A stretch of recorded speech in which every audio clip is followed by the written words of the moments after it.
नमस्कार दोस्तों, यूट्यूब ज्ञान साझा चैनल में आपका बहुत बहुत स्वागत है। आज मैं कक्षा छठवीं के वेस्ट बंगाल बोर्ड के पाठ 4 भगवान के डाकिए रामधारी सिंह दिनकर जी द्वारा रचित कविता का अध्ययन करेंगे। रामधारी सिंह दिनकर कौन है, उनके जीवन परिचय से संबंधित हम जानकारी प्राप्त करते हैं।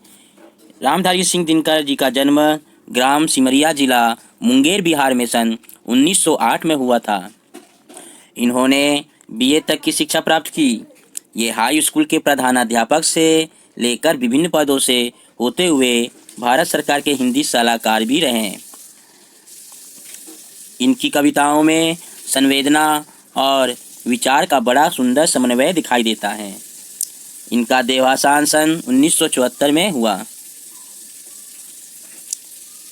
इनकी जो भी कविताएं हैं वे संवेदना और विचारों से भरा रहता है। ठीक है, आज ये कविता जो है भगवान के डाकिए, इसमें भी संवेदना और विचारों से भरा हुआ ये कविता है। क्या है कविता, चलते हैं, शुरू करते हैं।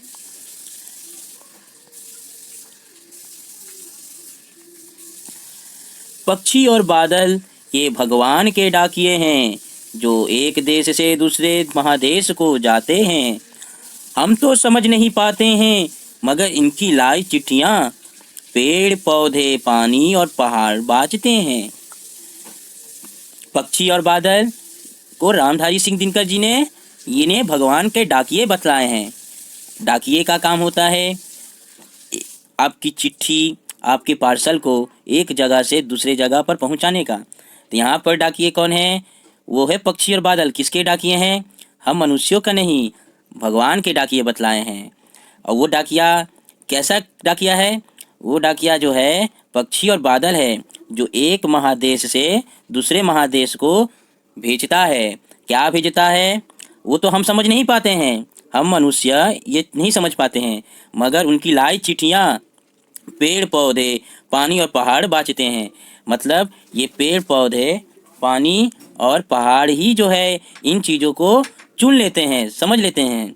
अब इसमें है क्या, अंदर की जो अर्थ है, इसमें कवि यह संदेश देना चाहते हैं कि मिट्टी और प्रकृति द्वारा दूसरे देश के लिए प्रेम और अपनापन की भाव को यहाँ पर कवि ने बतलाना चाहे हैं। मिट्टी और प्रकृति द्वारा दूसरे देश के लिए प्रेम और अपनापन को बतलाना चाहे हैं यहाँ पर।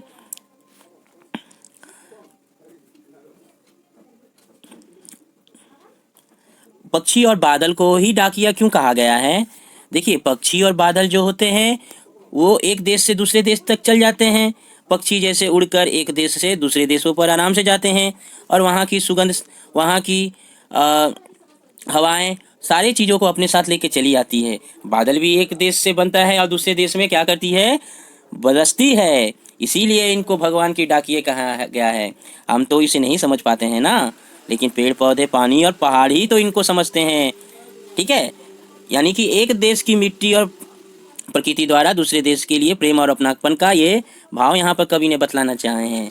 इसीलिए तो कवि का जो कविता है उनमें संवेदना और विचार भरा हुआ है। अब आगे बढ़ते हैं। हम तो केवल यह आंकते हैं कि एक देश की धरती दूसरे देश को सुगंध भेजती है, और वह सौरभ हवा में तैरते हुए पक्षियों की पांखों पर तिरता है, और एक देश का भाप दूसरे देश में पानी बनकर गिरता है।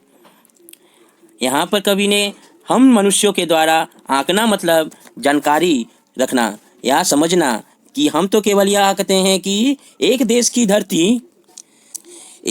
धरती दूसरे देश में क्या करती है, सुगंध भेजती है, और वह सौरभ हवा में तैरते हुए, सौरभ मतलब सुगंधित हवा में तैरते हुए, पक्षियों की पंखों में तैरते हुए, और एक देश की जो भाप दूसरे देश में पानी बनकर गिरती है।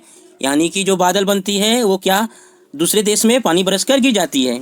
अब कवि ने यहाँ पर मनुष्य के द्वारा यहाँ आंकने के समझने की बात कही है कि एक देश की हवाएं क्या करती है, और एक देश की भापें जो बनकर दूसरे देश में पानी बनकर बरसती है। तो इसके द्वारा कवि ने यह बतलाना चाहे हैं कि प्रकृति में आपसी एक रिश्ता और स्नेह होता है, जिसका आदान प्रदान बादलों और पक्षियों के माध्यम के द्वारा होती है। बादलों और पक्षियों के माध्यम से होती है। यानी कि ये जो आदान प्रदान करने की प्रक्रिया एक देश से दूसरे देश की, ये पक्षी और बादल ही करती है। किंतु हम लोग केवल यह समझते हैं कि हवाएं जो आती है और जाती है, पानी जो बरसती है, वो केवल एक देश से दूसरे देश तक चली आती है। किंतु पक्षियों और बादलों के डाकिए का जो काम है, वो उन चीज़ों को हम समझ नहीं पाते। इसको कौन समझते हैं? इसको समझते हैं पेड़ पौधे, पानी और पहाड़। पेड़ पौधे, पानी और पहाड़। इस तरह से हम यह कविता के द्वारा एक देश से दूसरे देश के बीच में प्रेम और अपनापन का भाव उत्पन्न करते हैं। एक देश से दूसरे देशों में चीज़ों का आदान प्रदान और रिश्ता का यहाँ पर बातें बतलाई जा रही है। ये कविता के द्वारा हम एक देश को दूसरे देश से आपस में किस तरह से जुड़ा गया है, वो इसमें समझने को मिल रहा है। तो ये था भगवान के डाकिए कविता, जो कि रामधारी सिंह दिनकर जी द्वारा रचित है, और इसमें उन्होंने ये बतलाने की यह कोशिश की है। अब एक बार हम लोग फिर से पूरा पढ़ लेते हैं अच्छी तरह से।